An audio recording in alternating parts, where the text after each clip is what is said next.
Creo que ya solo falta uno. Ya solo uno. Estar ahí tiempecito. Sí. Es que las conexiones a internet se toman su tiempo. Sí, el proceso del audio y... Sí. Muy bien. Vamos a ver un minutito y si no, comenzamos. Ok, no hay problema. Ahí estamos. Ahí estamos. Entonces ya estamos todos. Licenciada María Álvarez, muchas gracias también por su participación y asistencia. El tiempo es hoy. Gracias. Bueno, ahora yo les voy a dar algunos consejos desde el punto de vista de lo que es la búsqueda de la información que van a utilizar para su tesis. Entonces, por mi experiencia y por las veces y la forma en que preguntan y todo lo que vemos pasar en la biblioteca, no solo en medicina, sino en todas las bibliotecas del mundo, yo les doy los consejos siguientes con respecto a esto que va a ser el embarcarse en el trabajo de su tesis. Yo les doy el primero. No pierdan de vista el tema principal o el tema de su investigación. ¿Por qué les doy esto como primero? Porque ahora con la tecnología, el exceso de información que hay en internet y por todos lados, les puede saturar y les puede desviar la atención y pueden perder tiempo al estar viendo cosas que les pueden parecer interesantes, que tal vez les vayan a servir. No pierdan el objetivo ni de su tesis, del tema de su tesis, y concéntrense. Segundo, tengan paciencia, porque por lo visto, como les digo, hay tanta información. No esperen tampoco que va a haber una base de datos que les va a dar todas las respuestas y que en la primera búsqueda van a encontrar toda la información y van a poder hacer su trabajo en un solo viaje. Van a tener que buscar en diferentes páginas, van a tener que leer y van a tener que, como les dijera yo, rediseñar su método de búsqueda, porque puede ser que encuentren mucho y no logren reducirlo a específicamente lo que necesitan, o encuentren muy poco, tal vez están usando el método correcto. No existe una fórmula mágica para buscar información. Dependiendo del tema, dependiendo de lo que quieren ustedes obtener con su investigación, así van a tener ustedes que jugar con las bases de datos y con los términos. Entonces, van a tener que tener paciencia. Tercero, yo les doy consejo por experiencia. Disciplina. Hagan la disciplina de que no, por lo menos una vez a la semana se van a sentar y le van a dedicar tiempo a la tesis, ya sea media hora, una hora, a revisar lo que ya tienen, a rediseñar, a pensar, a buscar, a acomodar sus archivos. Hagan la disciplina de sentarse y trabajar en la tesis por lo menos una vez a la semana. El cuarto, por favor, todo el material que vayan a ver, que vayan a evaluar para utilizar como base para su tesis, por favor revisen que tengan los puntos necesarios para hacer una bibliografía, si no van a tener problemas. Van a tener problemas porque puede ser que el material no sea bueno, no sea válido, esté en una revista depredadora, que no tenga validez académica o científica, o que les va a complicar la vida porque van a tener que escribir a 7 lugares para poder hacer la bibliografía adecuadamente y poder poner el material en su trabajo, ¿verdad? Entonces, y esto va aunado al quinto consejo: revisen en dónde están obteniendo la información. Por eso les digo, cuando van a la biblioteca, lean todo lo que les aparezca en la pantalla, porque la información les va a parecer muy bonita y se los describe tal como ustedes quieren, pero si observan, puede ser que tiene el sitio donde está puesta hace mucho tiempo que no lo actualizan, que la información tiene mucha antigüedad, que tal vez la persona que lo hizo no es una experta realmente y que se está inventando. Lo estamos viviendo ahorita con el coronavirus y el exceso de información falsa que está circulando en las redes. Entonces, revisen bien de dónde están obteniendo la información. Sexto, no quieran encontrar toda la información en español y en la forma en que ustedes están titulando su investigación. La información va a haber mucha en inglés, van a tener ustedes que hacer traducciones porque hay más publicaciones en inglés que en español. Eso lamentablemente es un hecho y es una realidad, pero eso no significa que tampoco en español no hayan publicaciones de muy buena calidad. Hay muchas, pero también hay bastantes en inglés. Entonces no nos cerremos a que solo queremos encontrar la información en español. Séptimo, por favor, a la hora de buscar, traten de utilizar las palabras estandarizadas, lo que nosotros llamamos descriptores. ¿Por qué?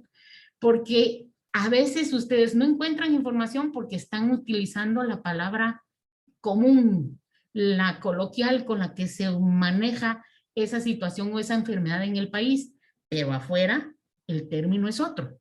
Y entonces no es que no haya información, sí hay. Lo que pasa es que lo estamos buscando de la forma incorrecta. Para eso hay páginas y pueden acercarse a la biblioteca. Entonces, por eso voy al octavo consejo. Aprovechen los recursos que les da la universidad. Acérquense a la biblioteca. Acérquense a sus docentes. Pregunten, no tengan miedo, no mordemos, nadie muerde. Ni nadie ni se va a burlar ni se va a reír si están en el proceso de aprender. Entonces, la idea es apoyarlos para que aprendan. Entonces, en la biblioteca tenemos un montón de recursos gratuitos para que ustedes utilicen. Además de esto, tenemos convenios con un montón de instituciones y de bibliotecas que si tal vez el recurso no aparezca en la página web, pero de bibliotecario a bibliotecario podemos ahí sí, como dicen, debajo de agua conseguir el material para darles el acceso. Entonces, acérquense a la biblioteca. Y es más, les digo, tenemos un convenio con la Universidad de Pensilvania y cuando los artículos hay que pagarlos y están muy caros y en las bases gratuitas que les damos en la biblioteca no lo encuentran, nosotros tenemos un convenio con la Universidad de Pensilvania que le podemos pedir a ellos el artículo de forma legal. Ellos, porque pagan las bases, nos mandan de regreso el artículo y nosotros se los hacemos llegar. Es cierto que se tarda un supocacho, como digo yo, pero es gratuito y tenemos varias opciones. Así que acérquense y pregunten. Hay muchos recursos en la biblioteca, no solo libros, ¿ok? Y tercero, el décimo, perdón.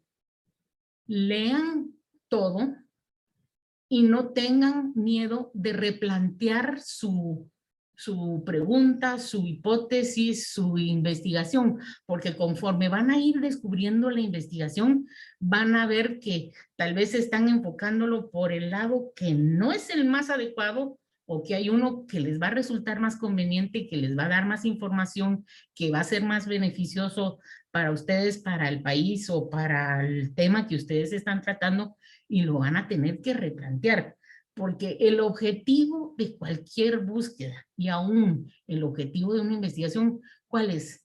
Hacer la pregunta correcta para obtener la respuesta adecuada. Entonces, eso les va a ayudar a la hora de investigar. Y por favor, como les digo, pregunten, no tengan miedo. Entonces, ahí les dejo yo mis sugerencias. Y por supuesto, la puerta abierta de que en cualquier momento pueden comunicarse por dada la situación de la pandemia por correo electrónico y se hace una sesión de Zoom y cuando si las vacunas llegan todas a tiempo y nos vacunamos todos y regresamos a trabajar a la normalidad, pues se acercan a la biblioteca porque no estoy solo yo. Somos 9 bibliotecarias que tenemos experiencia, años de experiencia en la búsqueda de información que les podemos ayudar y apoyar para poder que ustedes tengan la mejor información para poder hacer su trabajo de tesis, ¿verdad? Entonces, ahí me quedo yo. Muchas gracias, licenciada María Álvarez. Gracias a las tres por su participación. La verdad, consejos excelentes. Yo estuve anotando ahí unos cuantos y el resto pues ahí quedaron grabados. Les agradezco mucho. Pasamos entonces a las preguntas. Si alguien ya tiene formulada alguna pregunta que quiera hacer a las participantes del día de hoy, podría levantar su mano Y si no, mientras tanto, pues pregunto yo unas cuantas.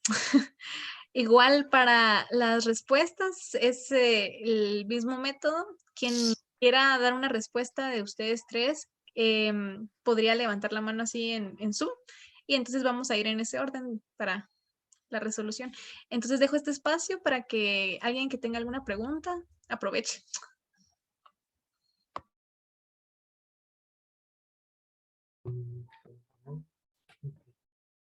Hola, ¿qué tal? ¿Me escuchan? Sí, Cristian. Sí. Después va Álvaro.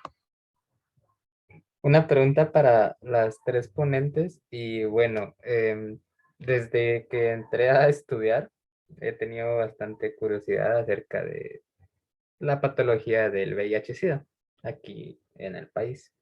Entonces, yo tenía la duda de cómo poder como medir o estadificar o como recopilar la información acerca de en qué momento sabe el clínico que hubo una falla terapéutica, que eso implica que se cambie los medicamentos retrovirales. Entonces, más o menos por ahí quiero orientar mi tema, porque siempre me ha parecido muy interesante y muchas gracias. Si quiere yo le puedo contestar. Sí, muchas gracias. Hacemos nosotros un foro de VIH con los estudiantes de tercer año y ahí invitamos a la doctora Rebeca López. La doctora Rebeca López es la encargada de la clínica de VIH del Hospital San Juan de Dios, de la clínica Luis Ángel García. Yo creo que para eso, para un tema tan específico, sería bueno hablar con ella, Rebeca López. Yo le podría mandar el contacto. También está una doctora, porque es PhD, pero es química bióloga, que ella ha estudiado in vitro la resistencia a los antirretrovirales. El contacto de ella no lo tengo, pero inicialmente podría usted hablar con la doctora Rebeca López para que ella lo oriente. Me parece muy bien. Muchísimas Ahora gracias, miro doctora. el contacto y si le escribe así, primero trate de escribirle por WhatsApp, presentándose y dándole sus ideas generales. Muy bien, Yo le muchísimas gracias, mando a doctora. Lisbeth por WhatsApp el contacto. Gracias. Cristian, ya que estás en tu tiempo, no sé si ha sido, sí, licenciada. Solo para agregarle a Cristian, si va a ser ese su tema, mijo, de eso hay cantidades navegables de información. Entonces, para que usted pueda sustentar su trabajo de tesis y en las bases de datos de la biblioteca, especialmente en la en de Vireme, hay inclusive un área específica para VIH donde va a encontrar suficiente información. Y si no, siempre acérquese a la biblioteca y le damos más asesoría con respecto a las bases especializadas de ese tema. Muchísimas gracias. Bueno, yo lo que le podría sugerir también es que en el blog de Fundamentos de Investigación de primer año hay un documento sobre estrategia de búsqueda donde están los pasos exactos que se deben seguir para hacer la búsqueda de la información para plantear la idea en el blog. Muy bien, muchísimas gracias. Lo voy a buscar ahorita. Gracias. Cristian, ya que estás en tu tiempo, no sé si tienes alguna otra pregunta. Pues de momento no, Lisbeth, pero me van a seguir surgiendo conforme vaya avanzando. Muy bien, gracias. Álvaro, entonces el tiempo es tuyo y después va Edson. Gracias. Gracias, doctora, y gracias, licenciada, por los consejos. La verdad que sí, creo que van a ser muy, muy útiles. Y mi pregunta iba así como que un poquito más orientado a la práctica y a poder organizarnos como nuestro cronograma de cómo vamos a ir trabajando, porque yo sé que, por ejemplo, nuestro anteproyecto y el protocolo tienen que ser primero aprobado por COTRAG y demás. Más o menos, ¿cómo es la línea del tiempo o qué pasos? Es que la verdad no he encontrado bien como la información detallada de cuánto tiempo deberíamos de presentar antes del protocolo, del tiempo que queremos nosotros hacer nuestro trabajo de campo y más o menos orientado a eso para ir pues ya de una vez viendo eso cuando nos vamos a plantear la investigación. No sé si esta vez la doctora Ankerman o la doctora Tercero que estuvo trabajando en eso.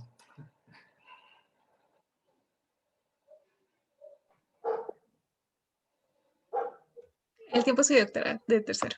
Pues lamentablemente las cosas han cambiado en la COTRAD bastante. Yo fui directora de investigación, pero terminé mi periodo en el 2018. Y sí sé que hay un tiempo de semanas, de 12 semanas mínimo para hacer trabajo de campo.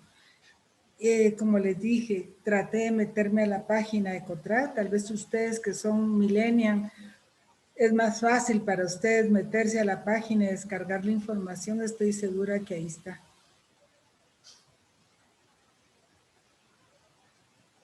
Gracias, sí, doctora Ackerman.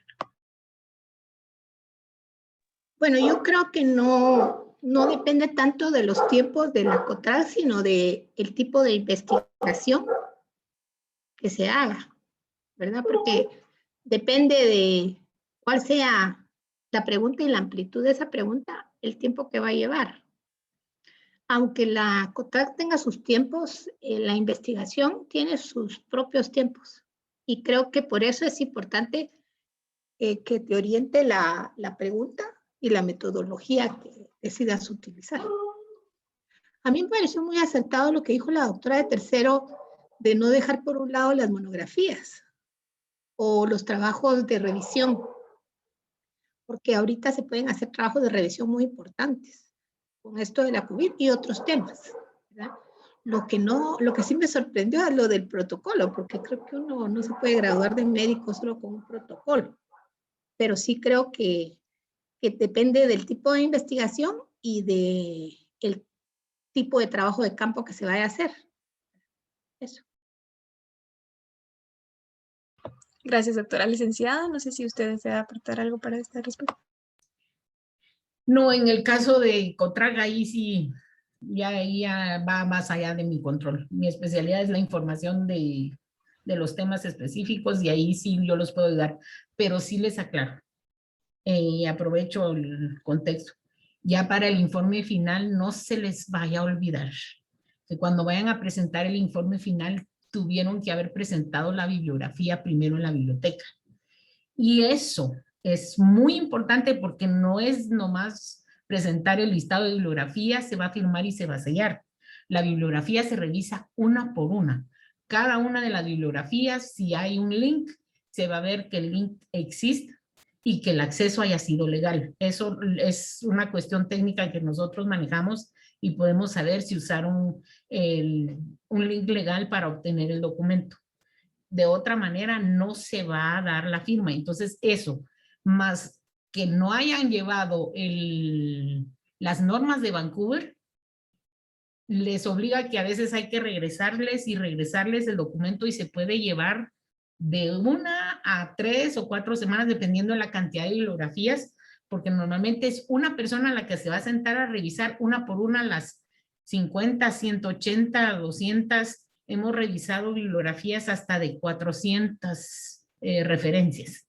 Entonces, lleva tiempo.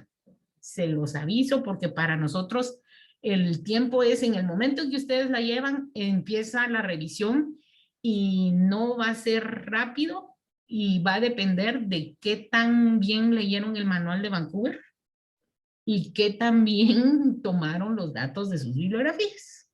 Ahí ese es un tiempo que no siempre toman en cuenta a la hora de hacer el trabajo de graduación, ya sea monografía o tesis, porque creen que lo llevan hoy, se les firma y ya mañana presentan los papeles y se gradúan y sorpresa, no es así de fácil, porque es un requisito. Es una cuestión para nosotros de honor. No vamos a validar cualquier bibliografía, ¿verdad? Gracias, licenciada. Yo no sabía, no tenía idea. Mire, una pregunta, ya que tocó el tema. Estas se las podemos entregar antes de que ya se haya visto, o sea, que ya se tenga el marco teórico, por decirlo así, ya se cuente con las referencias bibliográficas, pero todavía no esté aprobado el protocolo por el Comité de Ética, ¿o no? Tiene que ya estar aprobado para que ya sea oficial y a entregarse. No se puede como adelantar. Sí. No, fíjese que antes sí se podía adelantar, pero se dieron muchos problemas porque a la hora de estarle revisando el protocolo, les cambiaban tanto las cosas que ya de último no era la bibliografía que habían presentado, sino que era otra completamente diferente. Entonces sí cambió e inclusive tiene que haber una nota de COTRAC donde nos diga, sí, ya pueden revisar la bibliografía porque ya no se van a hacer alteraciones, ¿verdad? Entonces, no sé ahorita cómo lo está manejando COTRAC hacia la biblioteca, pero sí ya tienen que haber tenido aprobado el protocolo para que se les pueda revisar la bibliografía.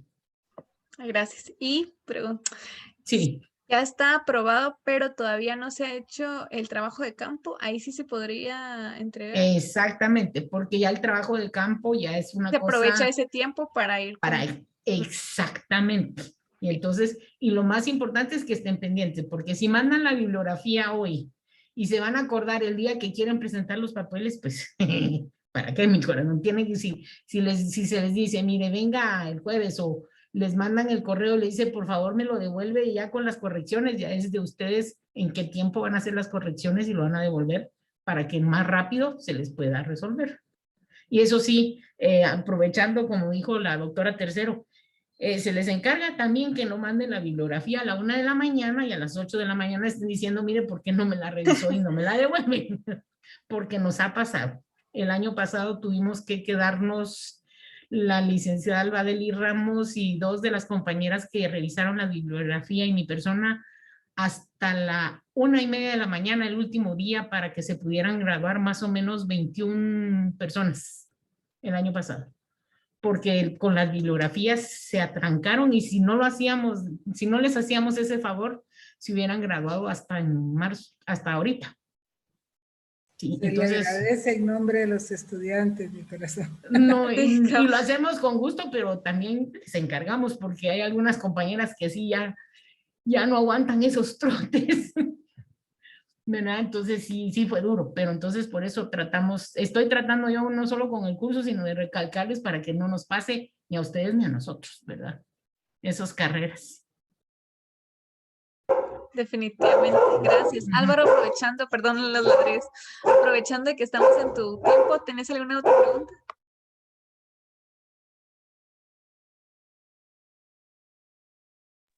Creo que no, la verdad. Por el momento no, porque todas mis preguntas serían orientadas a lo que creo que ya mencionaron.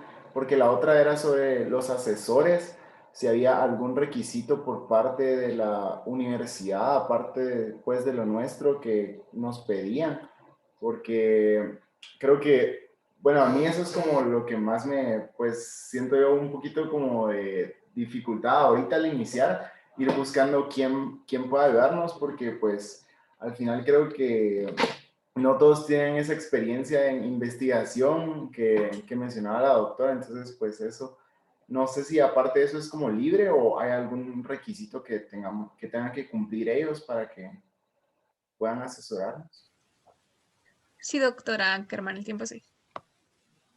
Yo creo que es importante que el revisor sea alguien que tenga experiencia en metodología de investigación y el asesor que tenga experiencia en el tema de investigación. Creo yo que esas son las dos cosas importantes. Porque si tienes un buen revisor de metodología, seguramente vas a llegar a responder la pregunta. Y importa también el asesor porque si el tema es de VIH, tiene que ser alguien que sepa del tema de VIH, es decir, alguien con cierto expertise clínico, epidemiológico en el tema. No sé si usted lo comparte, doctora Tercero, pero creo que por ahí va más o menos los dos perfiles. Y en la facultad, pues hay gente que está preparada. Lo que pasa es que a veces tiene uno muchas tesis en revisión, ¿verdad? Pero creo que esas son dos cosas importantes de que el estudiante las tenga claras, que el asesor es un experto en el tema de investigación y el revisor que sea alguien que sepa de metodología de investigación. Esas serían mis recomendaciones.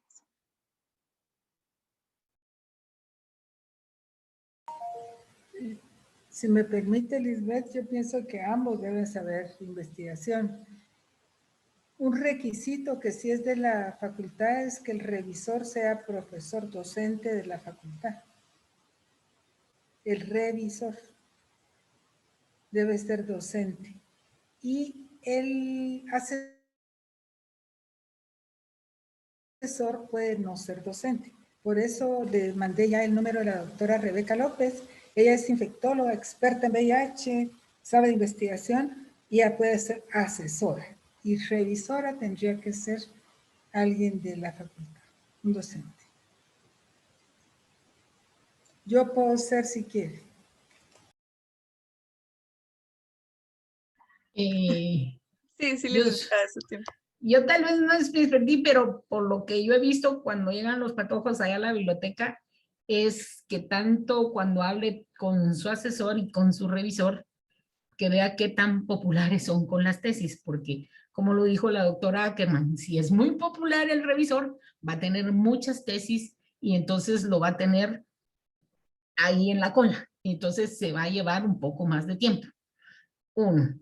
Y dos, que cuando le hable al asesor y al revisor, realmente ellos se comprometan a dedicarle tiempo a usted. No es que esté todos los días pegados con ellos, pero que realmente cuando usted los llame y les pida, mire, revíseme, le mandé, vayan a tener ellos el tiempo para poderlo atender y ayudar, porque si no, el proceso se va a hacer más largo debido a las múltiples ocupaciones que pueda tener el asesor y el revisor, y eso es algo que tiene usted que considerar cuando los elija, ¿verdad? Porque tal vez puede ser el mejor de los mejores, pero está asesorando no solo a usted, sino que a 20 o a 30, y entonces esa cola es el cuento de nunca acabar. Entonces es para que lo consideren, en mi opinión muy personal. Gracias a las tres. Muy bien, entonces yo creo que Álvaro ya no tienes alguna otra pregunta, ¿verdad? Muy bien. Entonces, Edson, el tiempo es tuyo. Perdón, yo tenía una duda, pero mi duda era más relacionada con lo que mencionaba la doctora acerca de la caracterización de alguna patología, ¿verdad? Que podía ser como alguna investigación. Si existe algún número mínimo, digamos, de casos, en caso de que la patología que se llegue a investigar tenga una prevalencia de 1%, digamos, pero que no está caracterizada actualmente. Entonces, esa es mi duda, si con qué número, ¿verdad? Podría trabajar uno o iniciar el proceso. Esto del número no se puede decir así al azar, hay que saber qué patología es y en qué grupo poblacional lo va a estudiar y en qué lugar lo va a hacer, porque no es lo mismo decir prevalencia de cisticercosis en Guatemala que prevalencia o caracterización de cisticercosis en el Hospital Roosevelt en el servicio de neurología. Entonces es una población diferente. Entonces depende del tamaño de su población, de su pregunta de investigación, así va a ser el cálculo de la muestra que usted va a hacer. Pero eso no se preocupe, porque eso ya es después de que usted se hace la pregunta. No sé si la doctora Ankerman quiere ampliar. Bueno, yo diría que si es un estudio cuantitativo, más de 30. Pero lo que dice la doctora es muy importante. Yo creo que hay que guiarse por dos aspectos. Uno es la magnitud del problema y el otro es la letalidad. Porque, por ejemplo, la rabia es poco frecuente, pero es letal, porque se mueren 8 de cada 10. Entonces, depende del tipo de estudio y de eso, creo yo. Y estadísticamente se puede trabajar arriba de 30, si es un estudio cuantitativo. Ahora, si es un estudio cualitativo, se utiliza el principio de saturación de la información, que es, digamos, muy distinto a los estudios cuantitativos. Los cualitativos, pues ese es el criterio. Entonces, por eso yo creo que un buen revisor es una gran ayuda, creo yo. Y en la facultad, yo diría que los profesores de investigación, de todos a lo largo de la carrera, creo que es importante que por ahí, y también los epidemiólogos que están en salud pública, creo que también son revisores muy buenos, ¿verdad?